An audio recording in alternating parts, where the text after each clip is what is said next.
the bird was cooked. It was inevitable, but it finally happened. PoroSource was shut down. And I mean, it's kind of sad that it's the end of an era, but at the same time, I do think it's a net benefit overall now that this era of leakers has kind of ended, because I do feel like leakers do kind of have like a problem, they do kind of present a problem, because there can be some people who lose their jobs because of them, and there's also the element of like them ruining surprises for like reveals and things.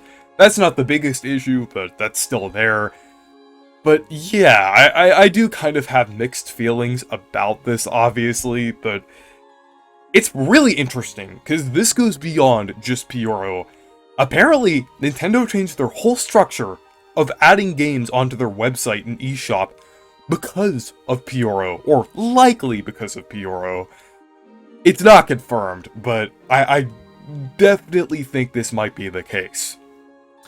So, there was recently an interview with Pyoro about, like, his source and everything, since he stated that, like, he got his information from someone at Nintendo. Like, so he quite literally knew someone who worked for Nintendo. Maybe not his uncle, but someone. But got that information. He didn't know where this information came from, but he speculated that it was from the back end of their website, which is actually pretty likely, kind of looking at what Nintendo did with this last Direct. So Pyoro basically had like no information about this past Direct, because Nintendo basically shut his source down, which was pretty interesting. And I think this is basically where Nintendo kind of shifted so many things, like with how they're like kind of presenting their information and kind of basically adding everything onto their whole like infrastructure after like Directs and everything. Because if you've noticed, there is next to no information about any of the new reveals on Nintendo's website or the eShop. The most that you'll get is like a little blurb of it on the website or their tweets, but there is basically no information at all on the website. You can't pre-order anything, nothing. They basically shut down everything with this last Direct.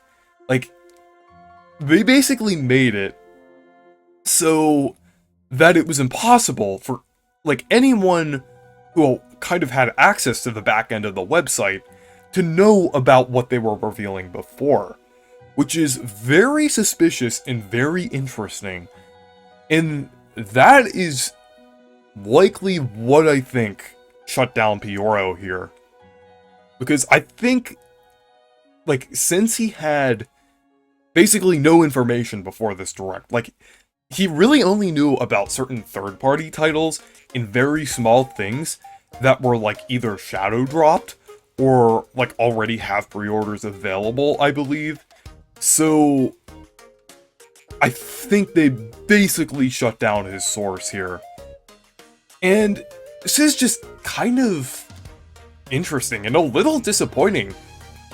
Just kind of looking back on this, because if this is true, and if it's the case that Pyoro was the reason why Nintendo shut everything down with this Direct, I feel like Pyoro, in a way, kind of ruined it for us. Like, with kind of how we're getting information for some of these games.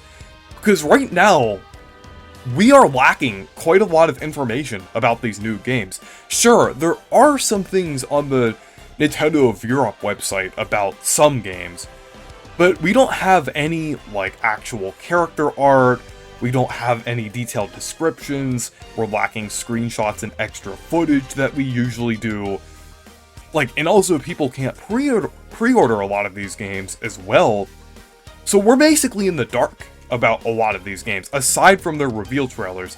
I know I'm definitely being very nitpicky about this, because we already do know quite a lot about these games, but part of the fun after, like, directs is kind of looking on Nintendo's website about, like, some of the details about these games. But right now, we're not really getting that much. Like, there isn't that much information to work off of here, which is just very bizarre. Like, Nintendo seems to lack transparency a lot more than they usually do with, like, directs and things. Like, before, they didn't even reveal the developer, which might have partially been the reason, like, why some of these were, like, I don't know if they're like fully the reason why some of these were leaked. I think it was more so the fact that, like, revealing the developer can cause a lot of controversy about these games, but they have, like, recently been less transparent and more protective about their announcements. So it's just kind of weird, and I think it might have been because of leakers like Pyoro. And while this is kind of effective, it does kind of, in a way, it does kind of hold back a lot of information from us. But yeah, it just is a little disappointing that this is, like, happening. Just Nintendo kind of lacking transparency here because of, like, leakers like Pyoro. But at the same time, I do think it is a good thing that a lot of these leakers have been kind of being shut down recently. As fun as Pyoro was, like, even though Pyoro was kind of like a fun leaker kind of thing there, I mean, it had to end at some point. Like, we all knew it was gonna happen, like, one day, so yeah. But anyways, thank you guys for watching this video. Make sure to leave a like and subscribe for more, and make sure to check out my Discord server and Twitter if you want to. Goodbye.